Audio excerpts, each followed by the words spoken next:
नमस्कार, मैं हूं किरण। आप देख रहे हैं प्राइम टीवी। रुक करते हैं अभी तक की 4 बड़ी खबरों की ओर, जहां पहली बड़ी और अहम खबर माफिया मुख्तार अंसारी से जुड़ी हुई है। 37 साल पुराने केस में माफिया मुख्तार अंसारी को उम्र कैद की सजा सुनाई गई है। वीडियो कॉन्फ्रेंसिंग के जरिए मुख्तार को सजा सुनाई गई।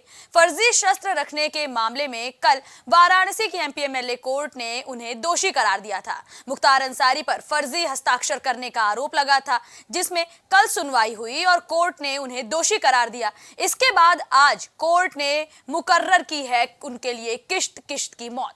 इसके साथ ही उन पर 2,02,000 रुपए का जुर्माना भी लगाया गया है। आपको बता दें, मुख्तार ने 10 जून 1987 को दोनाली बंदूक के लिए लाइसेंस के लिए गाजीपुर के डीएम के यहां प्रार्थना पत्र दिया था। आरोप था कि गाजीपुर के जिलाधिकारी और पुलिस अधीक्षक के फर्जी हस्ताक्षर से उन्होंने शस्त्र लाइसेंस प्राप्त किया। बता दें कि इससे पहले 8 मामलों में मुख्तार अंसारी को सजा हो चुकी है। फिलहाल बांदा की जेल में बंद मुख्तार अंसारी अपने गुनाहों की सजा काट रहे हैं और ऐसे में एक बार फिर मुख्तार की मुश्किलें बढ़ गई हैं।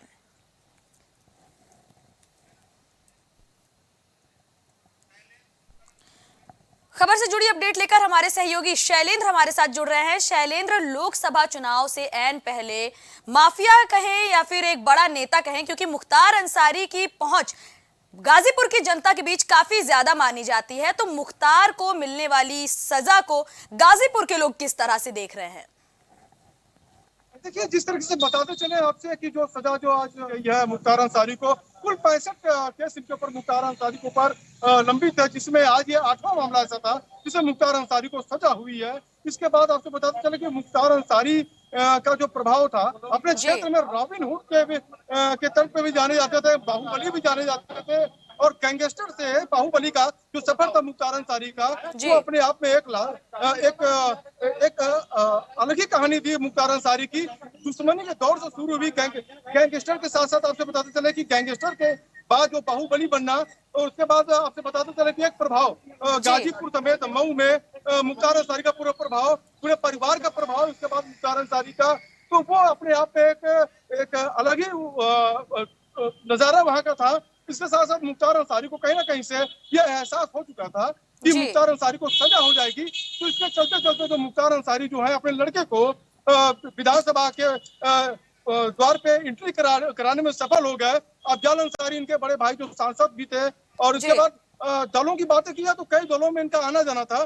बीएसपी, समाजवादी पार्टी समेत कई पार्टियों में इनका निरंतर आना जाना था। बीच में इन्होंने कौमी एकता दल जो है इन्होंने अपनी बनाई थी। तो इसके साथ साथ आपसे बताते चले जी शैलेंद्र, देखिए, मुख्तार की राजनीतिक पकड़ काफी मजबूत रही है। ऐसे में लगातार उन्हें सजा मिलती जा रही है, उनकी मुश्किलें बढ़ती जा रही हैं, तो क्या अब ये मानकर चला जाए कि मुख्तार का सियासी सफर अब थम जाएगा? कि आपसे बताते चले कि सियासी सफर की बात की जाए तो मुख्तार अंसारी का प्रभाव इस तरीके से अंदाज लगाया जा सकता है कि जब पंजाब की जब जेल में थे मुख्तार अंसारी, तो उत्तर प्रदेश की जो सरकार थी लाने में बहुत इनको काफी प्रयास करना पड़ा। इसके साथ साथ आपसे बताते चले कि जब इनको मुख्तार अंसारी को लाया गया यहाँ पे, उसके बाद 2022 का जो विधानसभा चुनाव होता है, इसके साथ साथ आपसे बताते चले कि उनके जो लड़के थे अब्बास अंसारी, तो वो अपने पिताजी की सीट से, मुख्तार अंसारी की सीट से चुनाव लड़ते हैं और सफलता हासिल करते हैं। तो क्रेज की अगर बातें की जाए तो क्रेज कहीं ना कहीं मुख्तार अंसारी का आज भी बरकरार था, ये कहा जा सकता है। मगर कानूनी शिकंजा जो चला है, जो कानून का जो शिकंजे जो चले हैं, वो अपने आप में एक अहम है, जिसके अंतर्गत इसमें इनको सजा हुई है। जी शैलेंद्र, क्या मुख्तार को जो ये सजा मिली है, इसका असर पूरी समाजवादी पार्टी के खेमे पर लोकसभा चुनाव में देखने को मिल सकता है? देखिए, बताते चले कि समाजवादी पार्टी से इनके बड़े भाई अफजल अंसारी इस बार प्रत्याशी हैं गाजीपुर लोकसभा से, जो सीधे सीधे बनारस के बॉर्डर तक आकर टच करता है। इसके साथ साथ आपसे बताते चले बलिया की बॉर्डर को भी टच करता है लोकसभा। तो इसी के साथ साथ वहाँ बातें की जाए तो मुस्लिम बहुल क्षेत्र भी है कुछ वहाँ पे, उसके साथ सर्व समाज के लगभग वोट मिलते थे मुख्तार अंसारी को। तो अब वहाँ पे सबसे बड़ी बात यह थी कि बीजेपी को रोकने के लिए अफजल अंसारी को वहाँ उतारा गया, तो मुख्तार अंसारी एक अपना बहुत अहम रोल अदा कर रहे थे। मुख्तार अंसारी खुद एक विधायक, इसके बाद इनके भाई पूर्व मेंबर ऑफ पार्लियामेंट, इसके साथ साथ इनके एक जो लड़के अब्बास अंसारी वो विधायक, उसके साथ उनके एक भतीजे विधायक और इनके एक भाई सिफतुल्लाह जो अंसारी जो है वो पूर्व विधायक। तो कहने का मतलब यह राजनीतिक पकड़ जो थी ये इनकी बहुत अच्छी एक वहां पे थी। इसके साथ साथ बताते चले कि गाजीपुर में यदि कोई भी टक्कर इनसे लेना चाहा तो उसके लिए दिक्कतों का सामना हुआ। इसके अंतर्गत बताते चले कि कृष्णानंद राय जो थे बीजेपी के विधायक, जिनको लगभग सैकड़ों गोलियां उनके ऊपर बरसाई गई थी, उसमें मुख्तार अंसारी का भी नाम काफी जोर शोर से था।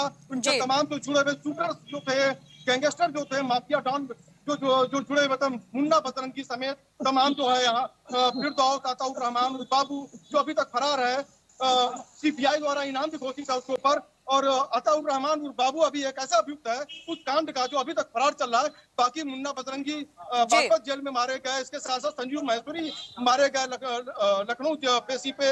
इसके साथ साथ आपसे बताते हैं फिरदौस का एनकाउंटर हो जाता है। तो तमाम ऐसे है। तो मुख्तार अंसारी का जो वर्चस्व जो है, जो कहा जाता है कि जिसका सिक्का पूर्वांचल में चलता है, पूर्वी उत्तर प्रदेश में चलता है, उसका सिक्का जो है पूरे यूपी में कायम होता है। इससे अंदाजा लगा सकता है कि कितना बड़ा ये गैंगस्टर से एक बाहुबली, या यूं कहा जा सकता है दूसरे शब्दों में कि बाहुबली कहना अब दूसरा शब्द हो जाएगा, पॉलिटिकल कमांडो कहा जा सकता है दूसरे शब्दों में।